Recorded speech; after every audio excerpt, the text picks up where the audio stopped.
yang mengatakan memada berhadap jihah. Apa dia maksud jihah? Yakni pihak Kaabah jua. Kan tadi kita sebut ada dua pendapat ulama berkaitan tentang berhadap ke kiblat. Qaul yang sahih dan qaul yang muktamad dalam mazhab imam kita Asy-Syafi'i, kita hadap membetuli akan ain Kaabah. Syatra itulah perkataan syatrul Masjidil Haram. Syatra itu tafsir yang pertama maknanya tilqa'a. Dada kita tu sama betul dengan bangunan Kaabah. Ingatlah dulu kita mengaji dah tajuk ni. Baik. Itu tafsir yang pertama. Kemudian ada tafsir yang kedua yang mengatakan maksud tilqa'a ni makna pihak ataupun arah Kaabah, okey, di negara kita. Ataupun negara-negara yang arah matahari naik, kedudukannya di arah matahari naik. Mataharinya terbenam di sebelah barat. Kiblatnya ataupun bangunan Kaabahnya ialah terdapat berada di sebelah barat. Tapi tidaklah 100% tepat barat sebenarnya. Dia ada ke kiri kurang. Tengoklah kita punya setiap negara negeri itu dia adalah dia punya sudut-sudut darjah dia. Kan? Kemudian qaul yang kedua ni kata maksudnya memadai boleh kita semayang hadap hak kita duduk negara yang matahari jatuh, matahari naik ni. Kan? Ke arah matahari jatuh, yakni sebelah barat. Kerana di sebelah barat itu terdapatnya Kaabah. Jadi dia mentafsirkan maksud syatrul Masjidil Haram tu bukan maksud ain Kaabah secara tepat, tetapi arah di mana Kaabah tu berada. Ain Kaabah tu tempatnya berada ialah matahari jatuh. Matahari jatuh ni ufuknya panjang. Kan? Barat ni luas. Kan? Bukan semua arah barat itu disitulah tempatnya Kaabah. Tidak juga. Tapi dia kata memadai boleh kita hadap ke arah. Jadi ini lebih mudah. Pendapat ini lebih senang. Kan? Kita nak susah-susah nak cari kedudukan ain Kaabah, takut kita tak erti. Tapi kita tahu kedudukan arah Kaabahnya sebelah matahari jatuh. Kan? Cukup kita bentang jadah hadap matahari jatuh, kita semayang. Taklid qaul yang kedua ni. Kan? Sah tak semayang kita? Jawabnya sah. Ini lagi mudah. Tak kira lah imam kok nu ke, makmum kok ni ke. Imam belah kiri hadapnya, makmum belah kanan tu ada orang duk tanya. Kan? Adakah wajib kita makmum ni kena hadap sama betul imam tu berhadap? Kan? Kalau kata imam tu hadap, hadaplah betul lah. Tiba-tiba makmum hadap ke kanan lebih sikit. Kan? Tambah kalau kata semayang tu orangnya, jemaahnya ramai. Hak belakang-belakang tu kita perhati tengok lama-lama duk kanan atau kiri dah. Kan? Tak tepat dah. Tak sama betul dengan arah yang imam tu hadap. Atas qaul yang kedua ni, jawabnya tak mengapa. Faham dah? Atas qaul yang kedua ni, jawabnya tak apalah. Imam ke kiri, makmum ke kanan, asalkan jangan berlainan arah. Imam hadap ke arah barat, makmum pi hadap arah utara contohnya, atau ke arah selatan. Itu tak sah. Terenjak kiri kanan tak apa. Pasal dia masih lagi arah barat. Faham? Mudah, tak payah mana. masalah ni. Baik. Habis tang situ.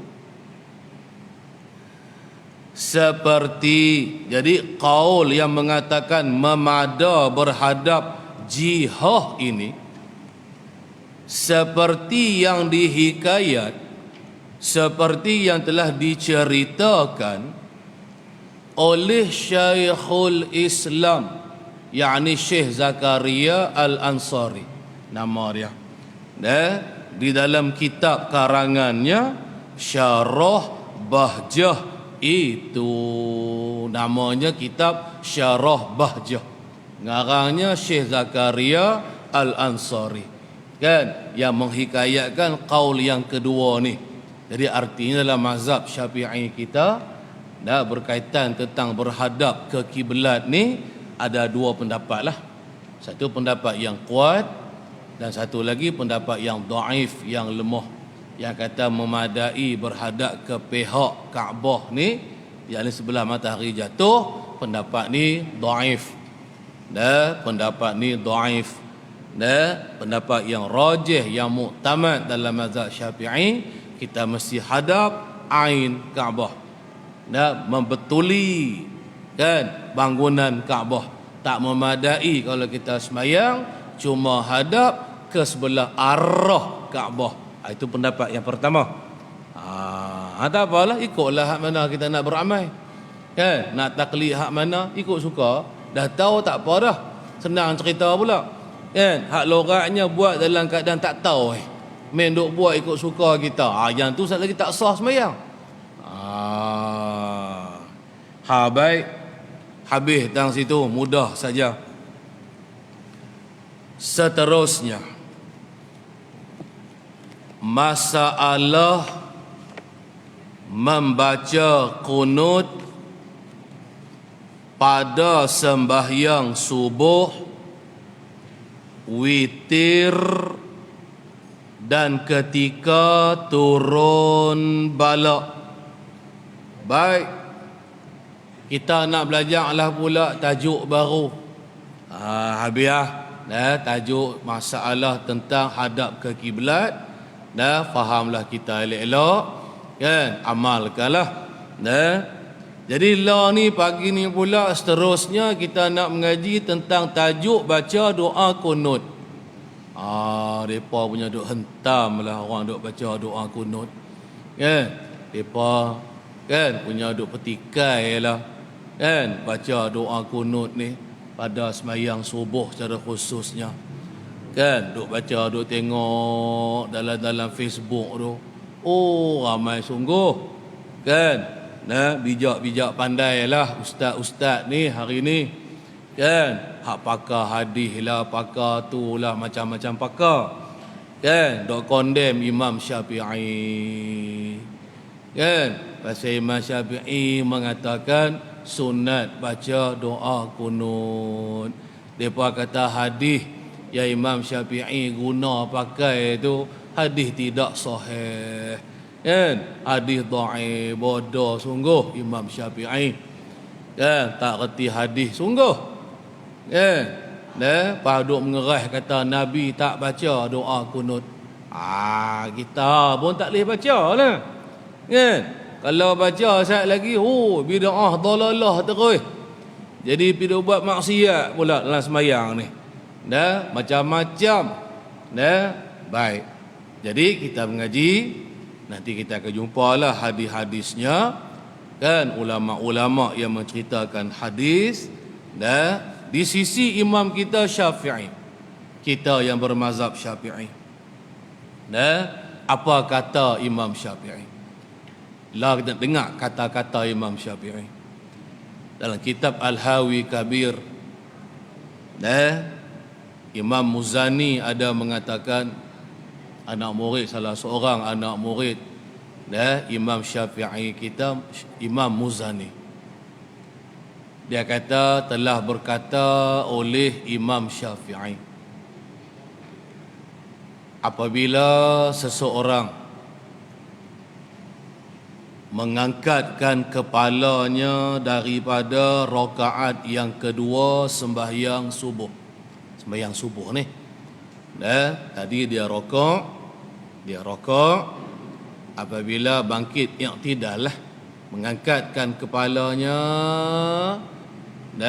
pada rakaat yang kedua sembahyang fardu subuh, dan selepas selesai dia mengatakan sami Allahu liman hamidah rabbana lakal hamdu, sependek-pendeknya rabbana lakal hamdu.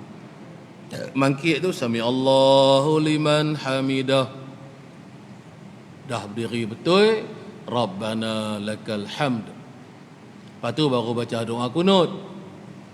Ni rabbana lakal hamdu tak kata pun, tak baca pun.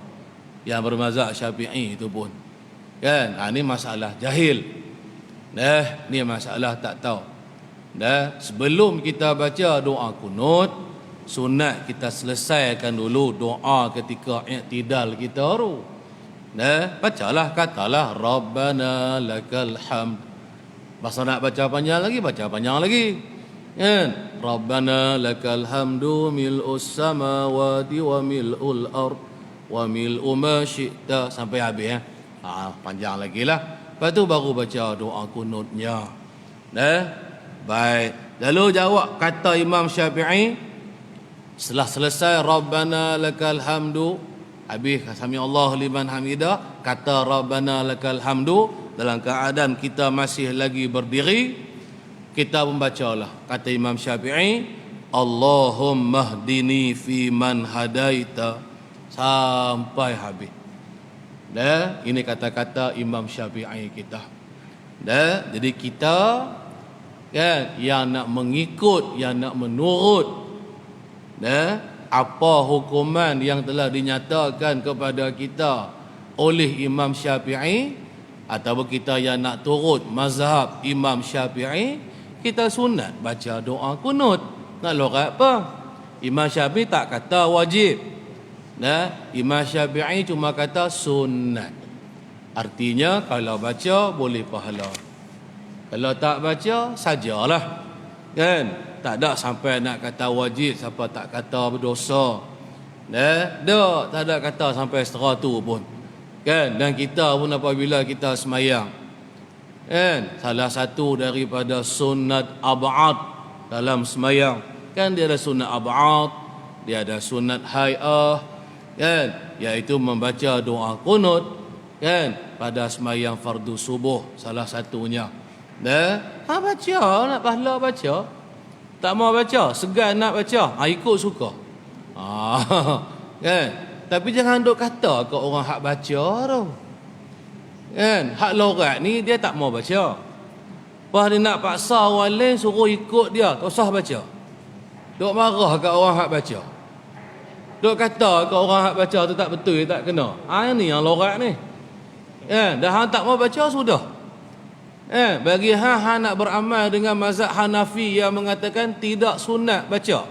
Dalam mazhab Hanafi, cerita mazhab, Imam Hanafi kata apa? Imam Hanafi dia kata doa kunut tidak disunatkan pada semayang fardu subuh. Itu mazhab Hanafi. Betul? Kalau bercakap atas nama mazhab, senang cerita. Tapi Imam Hanafi tak pernah condemn orang yang duk baca doa kunut. Hang ni mazhab Hanafi pun tak tahu mana hala. Kan? Tak bercerita pun atas nama mazhab. Hak loratnya sekali hang pi condemn, pi petikai dalil yang diguna oleh Imam Syafi'i atau oleh ulama yang membuat dalil yang mengatakan sunat baca doa kunut. Dalam mazhab Hanafi tadi, doa kunut pada semayang fardu subuh ni hukumnya ialah bid'ah. Bid'ah itu makna Nabi tak baca. Lah mazhab Hanafi nah, ingat tu. Kan, jadi kalau ada orang duk kata bid'ah Nabi tak baca doa kunut pada semayang subuh, ya, ada mazhab, yakni mazhab Hanafi. Sebut nama mazhab. Tu di sisi Imam Hanafi. Kan? Kemudian sambung lagi bagi Imam Hanafinya pula. Bagi Imam Hanafinya pula, hanya disunatkan pada semayang witir. Doa kunut ni hanya sunat dibaca pada semayang witir. Tapi hak kata bid'ah saat ni bukan mazhab Hanafi nah. Hak kata bid'ah baca doa kunut pada semayang subuh daripada sahabat yang bernama Abdullah ibnu Umar. Sahabat Nabi nah. Sahabat Nabi Ibnu Umar ni kan, dia kata baca doa kunut pada semayang subuh ni ialah bid'ah. Situ kesimpulan dia.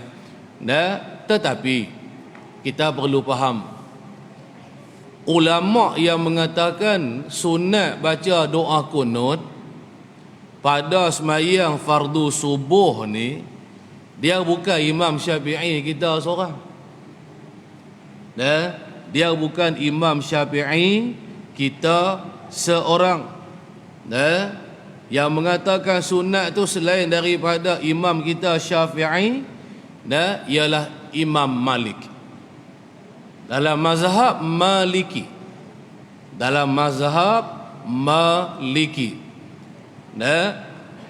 Imam Malik sunat baca doa kunut pada semayang fardu subuh. Dan begitu dalam mazhab Daud Zahiri, salah seorang ulama mujtahid, Daud Az-Zahiri juga mengatakan sunat baca doa kunut. Adapun seperti tadi Imam Hanafi, seorang lagi Imam Ahmad Hambali, mazhab Hambali pun tak sunat baca doa kunut. Tak sunat baca doa kunut. Dia dua mazhab. Empat mazhab ni, dua mazhab kata sunat baca doa kunut, dua mazhab lagi kata tak sunat baca doa kunut. Itu khilaf mazhab. Kan sepatutnya berlapang dada lah. Jangan duk kata hang betul, kami betul, hampa salah terjun neraka. Bukan lagu tu. Itu dah habaq kita yang patutnya berlapang dada, jangan diingkar perkara yang diikhtilaf ulama. Kalau nak diingkar perkara yang telah diijma' ulama, satu perkara tu hukumnya telah ijma' ulama, tiba-tiba ada orang menyalahi ijma' ulama, kan? Maka orang yang menyalahi ijma' ulama itulah sepatutnya yang diingkar, yang ditegah, yang dibantah, yang dilarang. Ni perkara khilafiyah. Kaedahnya tak boleh kita nak ingkar, kan? Kita cuma menyatakan pendapat kita, mazhab kita, okey, tak ada masalah. Tapi nak kata mazhab apa dia? Mazhab yang membaca doa kunut tak betul, salah, sesat. Ataupun kita sendiri nak kata mazhab yang tak baca doa kunut pada sembahyang subuh hampa salah, hampa sesat, hampa terjun neraka. Tak sampai kepada peringkat tu. Pasal dia tidak maksiat nak terjun neraka. Pasal apa? Kan? Pasal hukumnya sunat. Baca boleh pahala, tak baca tak kena terjun. Dengan sebab tak baca doa kunut pada sembahyang subuh, takkan sampai nak terjun neraka. Benda sunat. Kecuali duk buat benda haram, kecuali duk buat benda maksiat, memang akan ditegah. Syarak pun larang kita buat maksiat, memang akibatnya terjun neraka. Kan? Atau sudah keliru tentang kaedah ni. Baik. Lepas tu baru kita baca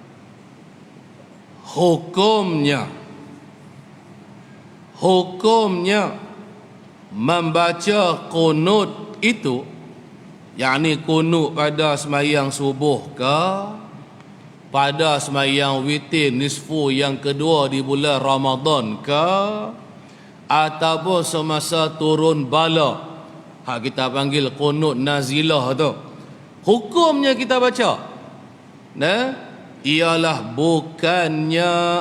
hukumnya ialah sunat. Sunat faham dah lah maksud sunat tu apa dia, kan? Maksud katanya kita tak ada dipaksa seperti macam mana hukumannya wajib. Kalau benda tu hukumnya wajib dipaksa oleh syarak, kena buat. Serupa lalu kita dah sebut hari tu ni sembahyang fardu, hukumnya wajib, dipaksa kena buat, tak buat tak boleh. Dan juga tidak sampai ditegah oleh syarak, kan, dengan sebab kerana dia tu ialah maksiat, perkara mungkar. Tidak. Kan? Adakah ditegah oleh syarak kalau kata kita dah buat benda sunat? Tidak, buat lagi baguslah. Buat kan boleh pahala lah. Tu nak faham makna sunat. Jadi akhirnya apabila kita buat satu perkara yang hukumnya ialah sunat, boleh pahala. Adakah kita meninggal sebab kita tinggalnya, maka kita akan dihukumkan dengan berdosa? Tidak berdosa. Kan? Kerana dia tidak wajib. Adakah kita buatnya juga berdosa kerana hukumnya ialah haram? Dah sunat, bukan haram. Kalau benda tu namanya haram, jadi maksiat. Kan? Kalau kita buat barulah berdosa. Tu je yang nak keliru lah, sunat wajib. Kan? Haram. Ni hak benda haram bila letak atas sunat. Ta'arif haram bila letak di sunat. Kan? Padahal benda sunat kalau kita tinggal tak ada apa-apa pun. Kalau kita buat, boleh pahala, bukan boleh dosa. Yang hendak kata boleh dosa tu kalau benda tu maksiat. Kalau itu ialah perkara mungkar. Gitu nak fahamkan dia. Nah, baik. Bukannya bid'ah dalalah. Bukan hukumnya.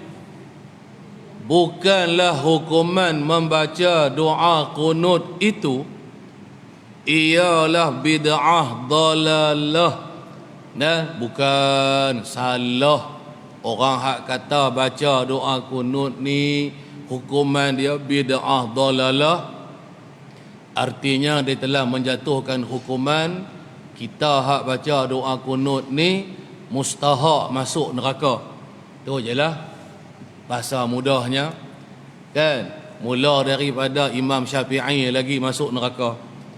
Kan? Imam Syafi'i berat lagi. Dia bukan setakat baca doa qunut je.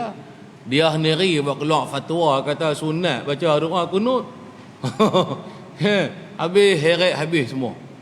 Kan? Habis semua. Lagu tu lah faham mereka. Lagu tu lah bid'ah dalalah. Hukumnya haram. Buat benda yang hukumnya bid'ah dalalah ni. Nah, satu dosa, satu maksiat. Akibatnya ialah masuk terjun neraka. Mustahak diazab dalam neraka. Orang yang melakukan perkara yang bid'ah dalalah. Dah dia kata lagu saat ni. Baca doa qunut tu bid'ah dalalah. Habis mana yang bermazhab Syafi'i, seramai mana berjuta-juta orang, semua masuk neraka. Mazhab Maliki serupa juga. Start dari Imam Malik tu lagi terjun neraka. Ada pasal kata boleh baca sunat kata doa, baca doa qunut pada mayang subuh. Habis yang bermazhab Maliki pun juga heret belaka terjun neraka. Hadah kalau kata jadi bid'ah dalalah. Kan? Bahkan kita hak baca doa qunut mayang subuh ni pun heret habis masuk neraka. Kan? Jahat sungguh tuhmahan ni. Jahat sungguh tuduhan ni. Kan? Orang yang hati perut jahat saja. Kan? Yang perasan hebat saja. Yang berasa diri cukup tinggi sangat dah ilmu. Kan? Pelekeh, pengkondem, pembenci ulama-ulama mazhab secara khususnya.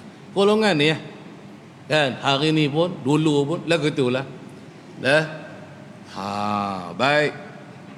Tak apalah. Nanti musannif akan bawa mai dalil-dalil. Nas. Kan? Dah hukum kata sunat baca doa qunut. Dalilnya. Dalil membaca qunut itu. Yang pertama, dalil yang pertama, hadisun an Muhammad ibn Sirin anna Anas bin Malikin su'ila hal qanata Rasulullah sallallahu alaihi wasallam fi salati subhi. Qala na'am. faqila lahu qabla ar-ruku'i aw ba'dahu qala ba'da ar-ruku'i qala ba'da ar-ruku'. Baik, yang berarti tengoklah hadis ni apa reti dia. Ditanya orang akan Anas bin Malik. Satu hari satu orang bertanya akan seorang sahabat yang bernama Anas bin Malik. Sayyidina Anas bin Malik, adakah membaca qunut oleh Rasulullah sallallahu alaihi wasallam? Baik, soalannya, ada tak baginda Rasulullah sallallahu alaihi wasallam membaca qunut pada sembahyang subuh? Dia dok lorat pasal hadis Imam Syafi'i bawa mai ni tidak mutawatir, dia kata. Depa nak hak mutawatir. Kan? Padahal dia tak syarat mutawatir dalam bab amal pun. Kan, salah satu daripada khabar yang nombor satu, ia memang khabar yang mutawatir. Tapi adakah semua hukum hakam ni terjadi daripada hadis yang mutawatir? Tidak. Contoh dalam bab ibadat haji, kan, contoh dalam bab ibadat haji baginda Rasulullah sallallahu alaihi wasallam, kan, baginda Rasulullah telah mengerjakan ibadat haji, kan, bersama-sama dengan sahabat. Baginda Rasulullah mengerjakan ibadat haji bersama-sama dengan sahabat.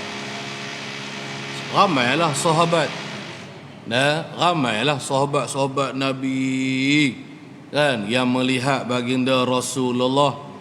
Dan baginda Rasulullah juga telah mengajak sahabat-sahabat Nabi ni, kan, bagaimana cara mengerjakan dan ibadat haji. Kemudian hadis tentang berkenaan baginda Rasulullah mengerjakan ibadat haji ini cuma seramai 12 orang sahabat Nabi sahaja yang meriwayatkannya. Cuma 12 orang sahabat Nabi yang meriwayatkannya sahaja. Daripada 12 orang, 5 sahabat daripada 12 sahabat tadi menyatakan Nabi buat haji ifrad. 5 orang tak sampai mutawatir. 5 orang sahaja yang menyatakan baginda Nabi mengerjakan haji ifrad. Kemudian 4 orang sahabat dari 12 tadi ni mengatakan bahawasanya Nabi buat haji tamattu'. Dan yang belen lagi 3 orang sahabat, semuanya 12, mengatakan Nabi mengerjakan haji qiran. Kan? Artinya tak sampai jumlah yang mutawatir. Haji ifrad pun 5 orang sahabat je cerita kata Nabi buat haji ifrad. Mutawatir kan lebih ramai lagi. Begitulah tamattu' dan begitulah haji qiran. Tapi boleh tak kita buat ibadat haji ifrad walaupun tak sampai ke jumlah yang mutawatir yang meriwayatkannya? Boleh, tak ada masalah. Lorat tak mana, kan? Boleh tak kita nak buat haji tamattu'? Ramai lah ni duk pergi Mekah dia buat haji tamattu'. hak paling mudah sekali bagi kita. Kan? Boleh awaknya, tak boleh. Tidak lagi pi habis semua tak sah pula kot. Pasal hadisnya tak sampai ke jumlah mutawatir. Nak mutawatir hak ramai. Kan? Haji qiran sikit lagi 3 orang aja, perawi daripada 11 orang sahabat Nabi tadi tu. Pun tak sampai ke tahap mutawatir. Nah, boleh tak nak buat haji qiran? Boleh sangat buatlah asalkan buat haji ya. Kan? Nak buat haji ifrad ke? Kan? Nah, hak tamattu' ke, hak qiran ke, sah belaka. Jadi turut syarat, turut rukun. Kan? Tak ada lorat, tak ada apa-apa masalah. Apa doa kunut? Duk lorat pasal tak sampai hadisnya, tak sampai ke jumlah mutawatir. Awaknya kalau tak sampai ke tahap jumlah mutawatir, tak boleh baca ke kunut? Kalau gitu kalau kata syaratnya kena mutawatir, hak sana ibadat haji ni. Sahabat daripada 12 orang sahabat tu cuma 3-4 orang saja hak duk kata Nabi buat haji tamattu'. Tapi orang ni duk ramai hak duk buat haji tamattu'. Padahal tak sampai jumlah mutawatir pun sahabat Nabi hak cerita tentang Nabi mengerjakan haji tamattu'. Pasal apa pula yang ni boleh? Habaqlah tak boleh pasal bukan hadis mutawatir. Ni yang kelirunya depa. Kan? Ada setengah boleh, ada setengah tak boleh. Kan? Haru sungguh. Padahal sebenarnya boleh. Bukan ada masalah apa pun. Baik. Tak apalah. Lalu apa jawab Sayyiduna Anas? Berkata Anas, jawab Sayyiduna Anas bin Malik, bahkan, yakni makna bahkan, membaca ia Rasulullah. Nabi baca doa kunut pada sembahyang subuh. Ini salah satu daripada hadisnya. Kan? Baik, tak apalah. Lepas tu maka ditanya lagi. Lepas tu tanya pula sekali lagi. Dah Nabi baca doa kunut pada sembahyang fardu subuh sebelum rokok atau kemudian daripada rokok? Tanya pula soalan yang kedua. Adakah Nabi, baginda Nabi membaca kunut selepas rokok, turun rokok, lepas tu mangkit i'tidal tu selepas rokok, atau sebelum turun rokok pada qiyam lagi, belum turun rokok lagi baca doa kunut? Jawabnya lagu mana? Berkata Anas bin Malik, kemudian daripada rukuk. Nabi apa Sayyidah Anas jawab, baginda Nabi membaca doa kunut pada sembahyang fardu subuh selepas rokok. Rokok dulu. Lepas rokok kat dalam i'tidal lah maksudnya.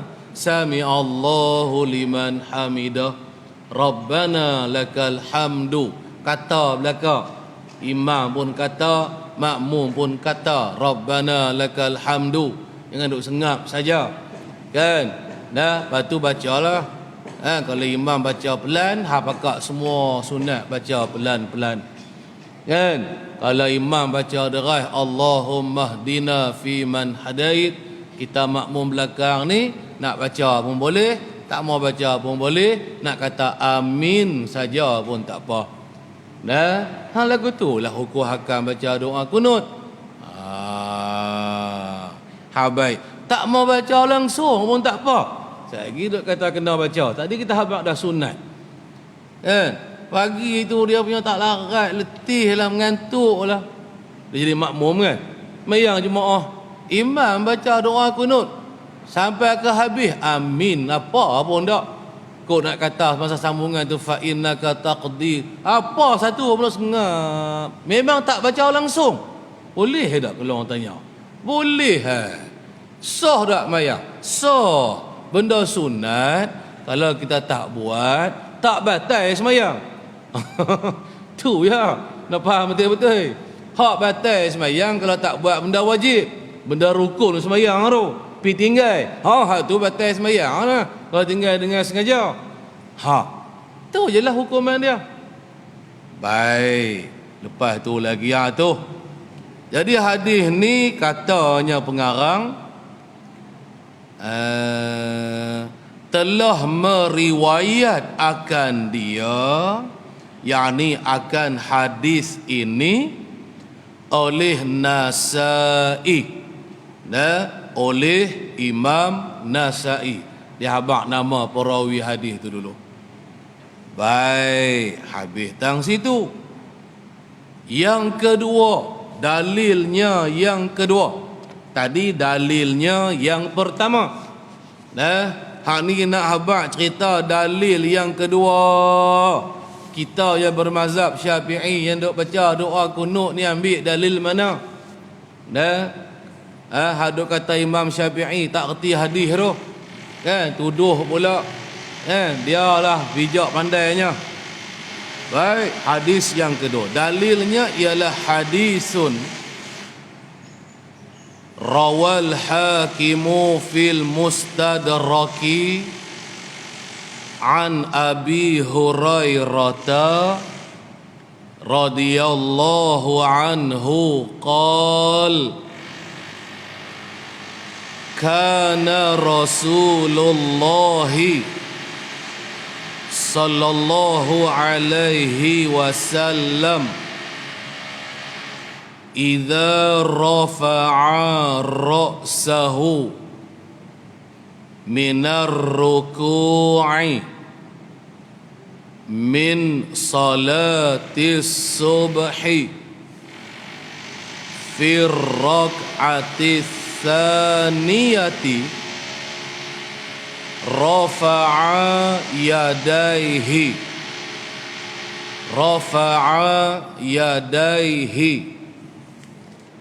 fayad'u bihadza ad-du'a'i Allahumma hdini fi man hadaita ilah. Baca sampai habis. Sampai habis dah doa kunut kita dok baca hari-hari tu. Kalau main seorang-seorang, Allahumma ikutlah main seorang jemaah pun. Kan? Baik. Tengoklah artinya. Yang berarti arti hadis ni bahawa Abu Hurairah berkata, ia Abu Hurairah.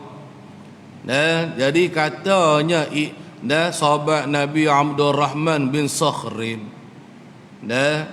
Abu Hurairah lah gelarannya. Adalah Rasulullah sallallahu alaihi wasallam apabila mengangkat kepalanya Rasulullah daripada rukuk. Apabila baginda Rasulullah angkit kepalanya, mangkit berdiri, i'tidal. Faham dari rukuk bangkit berdiri kepada i'tidal. Pada semayang subuh, nak cerita semayang subuh ni, pada rakaat yang kedua nak baca doa kunut di rakaat yang di i'tidal, pada rakaat yang kedua semua bacaan kunut. Katalah kita nak sembahyang fardu yang lain pun nak baca kunut. Contohnya kunut nazilah. Nak baca doa kunut. Kan kunut nazilah pada sembahyang lohor, asar, maghrib, isya. Sunat lah. Kalau kata kunut nazilah ni, nak baca di mana? Rakaat yang terakhir. Bukan rakaat yang kedua. Selagi hentar rakaat kedua sembahyang lohor baca kunut nazilah. Dia seperti sembahyang subuh. Rakaat yang kedua tu rakaat yang terakhir. Maka kalau sembahyang 4 rakaat pun 4 rakaat itulah rakaat yang terakhir. Di i'tidal rakaat yang keempat tu baru kita baca kunut nazilah. Faham dah? Baik. Tak apalah. Tengok lagi apa reti dia. Pada rakaat yang kedua mengangkat ia Rasulullah akan dua tangannya, akan dua tangan Rasulullah. Sebelum baca doa kunut, sunat angkat dua tangan. Nak buat macam ni, renggang tapak tangan pun boleh, nak perapat pun boleh, tak ada masalah. Hak afdalnya kata ulama kita perapat, itu lebih menggambarkan tawaduk kita. Nak buat macam ni pun tak apa, tak ada lorat tak mana. Baca doa kunut satu sunat yang asin, mengangkat tangan ketika berdoa, kan? Pun satu sunat yang suku, satu sunat yang asing. Sunat angkat tangan. Baik, tapi tak sunat sapu muka lah, kecuali di luar semayang. Di luar semayang kita baca doa, sunat sapu muka. Lepas tu dalam semayang cuma sunat angkat tangan saja. Habis baca doa kunut, turun tu, nak turun tu jatuh dua tangan, baru kita turun. Jangan sekali lagi habis baca doa kunut, amin. Tu batal mayang sekali lagi. Kalau bergerak berturut-turut 3 kali jangan sekali lagi, tu tak suruh sapu muka. Dalam semayang, luar semayang disuruh kita sapu muka lepas habis kita berdoa. Tu saja hukuman dia. Tak usah duk pening-pening kepala, duk fikir kok tu, fikir kok ni. Dengar orang tu kata lagu ni, orang tu kata lagu tu. Lain kali kita sendiri pun tak kerti sendiri, kita pun tak faham. Kita mengaji, kita ada ilmu, tak kena dah nak bergantung dengan orang dah, kita sendiri dah kerti. Baik. Kemudian maka berdoa ia Rasulullah dengan ini doa. Lepas ada angkat dua tapak tangan, masing-masing imam bersama, makmum pun sama, hak kita yang seorang-seorang pun sama. Baginda Nabi baca doa ni. Inilah doanya. Allahumma hdini fi man hadaita. Ilah ni makna qul ila akhirih. Kamu baca akan doa ni sampai habis. Nak tulis sampai habis panjang sangat, kan? Abu Sonih dia habaq kepala dia ya. Kan? Allahumma hdini fi man hadait. Di ilah tu singkatan bahasa lah tu kalau bahasa kita. Alif lam kha tu asalnya alif tu ila. Apa dia? Apa tu iqra ataupun qul. Lam tu ila, kha tu akhirih. Bacalah kamu, katalah kamu sampai habis doa ni lah. Bacalah sambungan dia tu, kan? Allahumma hdini fi man hadait, wa afini fi man afait, wa tawallani fi man tawallait.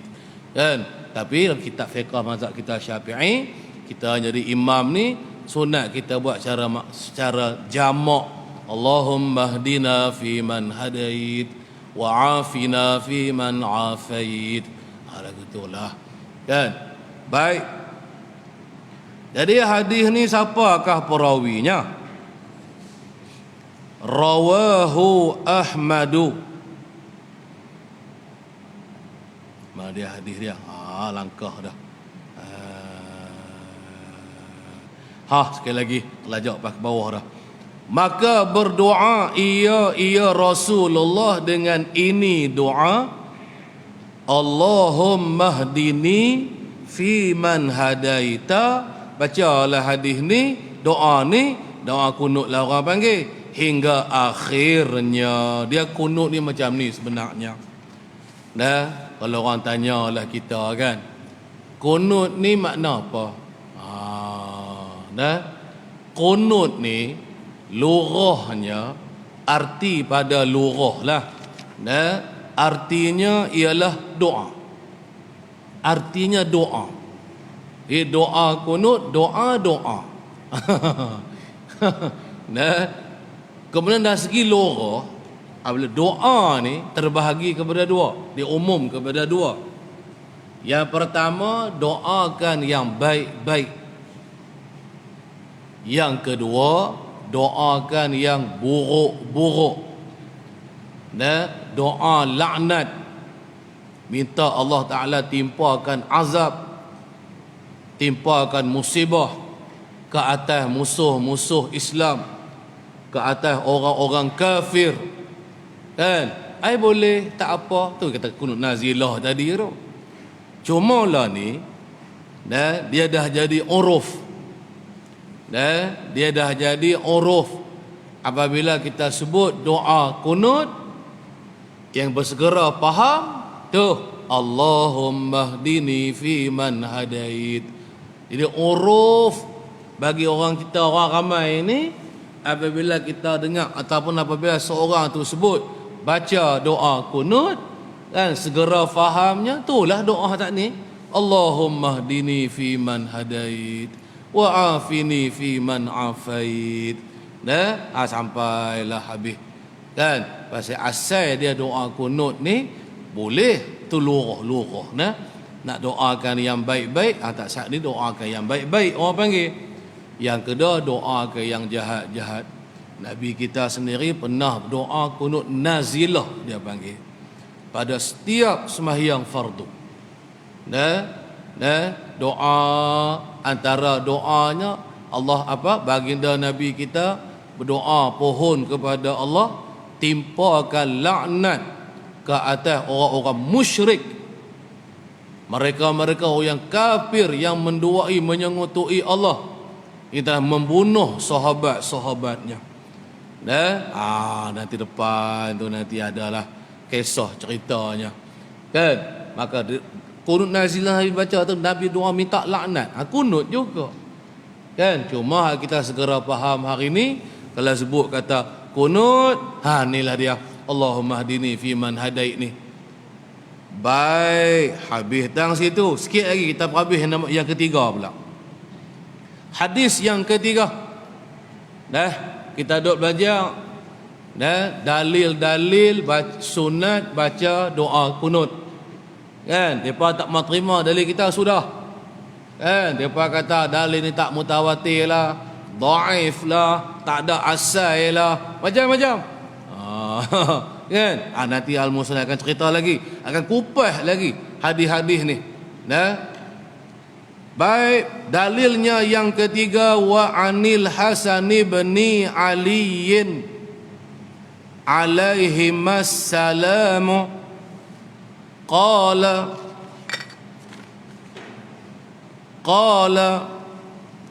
allamani Rasulullah sallallahu alaihi wasallam kalimatin aquluhunna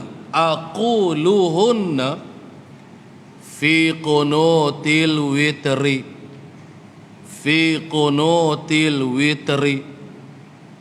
Allahumma hdini fi man hadait ilah.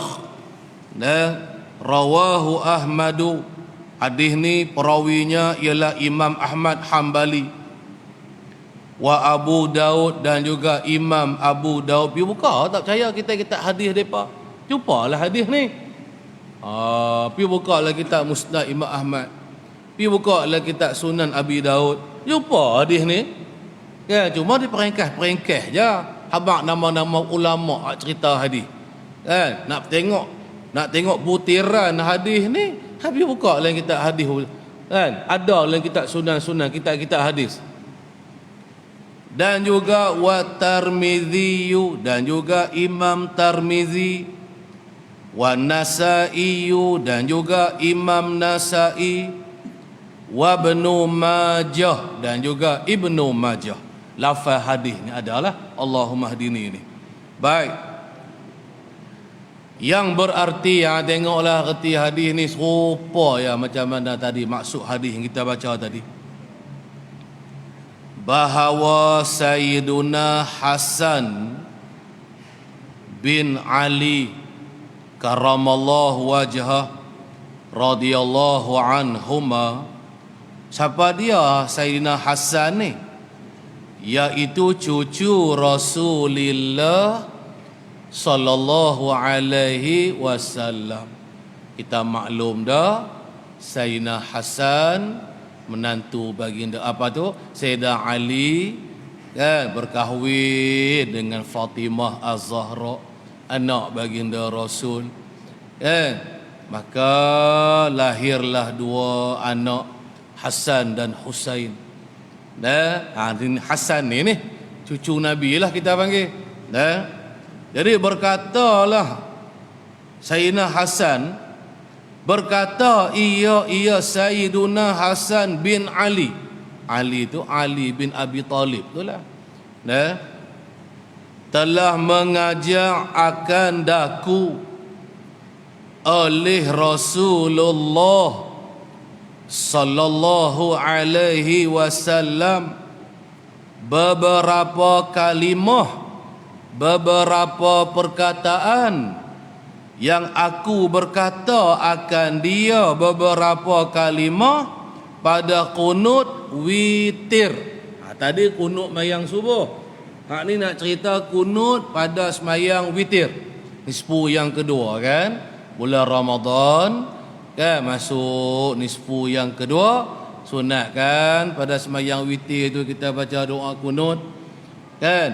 Jadi cucu Nabi Sayyidina Hasan berkata, baginda Rasulullah sallallahu alaihi wasallam telah mengajar kepada dia lah kan beberapa perkataan yang Nabi suruh kata, suruh baca dalam masa kata baca doa kunut di semayang witir. Baik. Apa doa dia? Apakah kalimat dia? Kalimat dia, bacaan dia, Allahumma hdini fi man hadait, hingga akhirnya habis kan doa ni sampai habis. Baca sampai habis. Serupa hadut kata tu lah. Allahumma hdini fi man hadait wa afini fi man afait wa tawallani fi man tawallait. Panjanglah. Kan? Doa kunut ni pada semayang witir ni atau pada semayang fardu subuh sama aja. Allahumma hdini fi man hadait. Boleh tak nak baca doa kunut yang lain? Boleh. Pasal kunut tu maknanya doa. Kan? Lepas nak baca doa apa? Bacalah. Tak ada masalah. Kan? Tu kita tengok imam-imam masjid tanah-tanah Arab sana tu. Kan? Pada mayang witir, lepas mayang tarawih kan, rakaat terakhir kan, bulan puasa ke bulan Ramadan ke, punya panjang doa dia kan. Doa tu buka dalam YouTube tengok macam-macam doa kunut kan yang dibaca kan. Tapi negara kita tak amalkan begitulah, baca panjang-panjang lah. Tu tinggal imam seorang lah sembahyang pakai mufaraqah kan. Orang Arab ni dia, kita pun jadi heran, depa boleh tahan sembahyang lama-lama. Depa jadi seronok sembahyang panjang-panjang lama-lama kan. Tambah pula kalau imam tu depa suka kan, dia turut sampai habis kan. Kita sembahyang witir, sembahyang tarawih kan, imam baca quliyah dengan qulhu pun kan, surah pendek-pendek tu lah, qul huwallah rakaat kedua tu kan. Tu pun nak buat 8 ni kan, pemalas. Ni tambah nak baca doa panjang-panjang ni kan. Barangkali sebab dia tak sunat tu kih, barangkalinya panjang sangat ko imam tu baca doa kan, buah mati terus tak sunat tak usah baca. Tapi tak masalah witir tak khilaf. Hak tang depa duk petikai ni ialah masalah baca doa kunut pada semayang subuh. Ada baca doa kunut pada semayang witir dan mazhab Hanafi pun baca. Itu tak ada masalah. Hak yang depa petikai ni hak kunut pada semayang subuh. Hak lalu duk tengok YouTube tu hak semayang subuh lah. Ada duk kacau tu. Baiklah, tak apa. Esok ni depan-depan tu nanti hadis-hadis ni akan dihurai balik. Mula-mula habaq dulu hadis cara ijmal kasak dulu. esok akan dihurai siapa perawi, lagu mana martabat hadis ini, sah ke nak buat dalil dengan hadis ni kan? Kalau dia tidak mutawatir pun bolehkah, atau adakah dia ni dhaif atau sahih? Nanti al-musannif akan cerita pula martabat hadis ni Baik, kita berhentilah setakat tu dulu. InsyaAllah lah kita sambung lagi bulan depan Jadi kita berhenti pada kata dalil yang keempat. Ruwiya anin nabiyyi ila akhirih. Wallahu subhanahu wa ta'ala a'lam.